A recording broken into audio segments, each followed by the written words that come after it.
皆さんこんにちは。今私は日本に帰国中なんですが、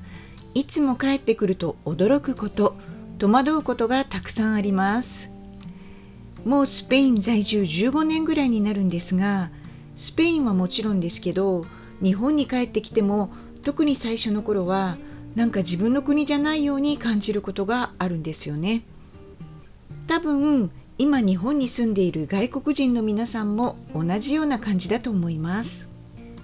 で、今回特に驚いたことをお話ししようと思います。まずはポイントカード。日本で買い物に行くとどこへ行ってもポイントカードをお持ちでしょうかって聞かれるんですよね。それで私はもちろん持っていないので、持っていませんって答えていて、作るのもめんどくさいなと思っていたんですが、本当に毎回聞かれるんですよね。で、結局何枚か作ることにしたんです。で、作る時にそのカードの種類が多いのに驚いたんですよね。以前はポイントカードというとそのお店のカードだけだったと思うんですが、今はいろいろなお店でポイントがつくカードが何種類もあるんです。ということはポイントを貯めればそれをいろいろなお店で使うことができるんですよね。楽天ポイント、D ポイント、T ポイント、ポンタ、この4つを4大共通ポイントカードというそうです。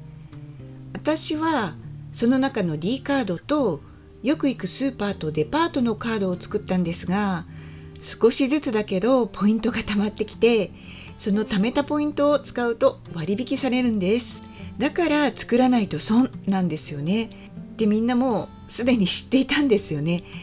最初の頃私は結構ですって断っていたんですが、そんなことを言ってたのは私だけだったのかもしれないです。本当に作らなくてもいいんですかって何回も聞いてくれていた店員さんもいたんですが、作ったらいいのにって心から思っていたんでしょうね。本当にもっと前に作っておけばよかったと今は思っています。だから皆さんの中で日本に住んでいる人、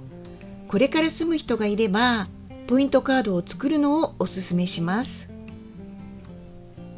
そしてポイントを貯める活動や貯めたポイントを活用することをポイ活というそうなんです。皆さん覚えていますか？以前のポッドキャストで婚活とか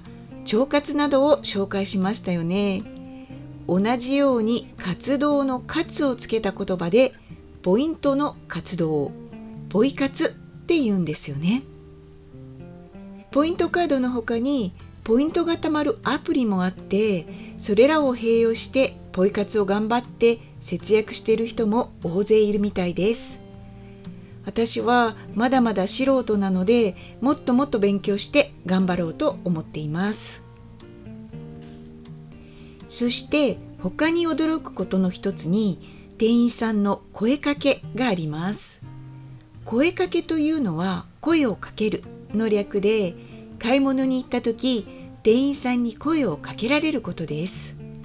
お店にもよりますが、特にアパレル関係のお店でよく声かけされます。どんな声かけがあるかというと、基本的な挨拶にいらっしゃいませ、こんにちはなどがありますよね。これはどんなお店でも言われます。あと、今日も暑いですね、足元の悪い中ご来店ありがとうございますなどの天候のお話もよくされます。そして商品に関してはサイズ違い、色違いもございますので、よかったらおっしゃってください。こちらは人気商品になっておりますなどなどと言われます。これは自分が欲しい情報ならありがたいですよね。客としてはこの店員さんの声かけは微妙なんですよね。あまりしつこくいろいろ言われるのも迷惑だし、何も言われないのもなんだか無視をされているような気がするし、私はどちらかというと放っておいてほしいタイプですが、皆さんはどうですか？その点、スペインでは放っておいてくれるお店の方が多いですよね。ただ、何か聞きたい時にもなかなか店員さんを捕まえることができません。店員さん同士でぺちゃくちゃ喋っていて、お客さんに気づいてくれないことも多いです。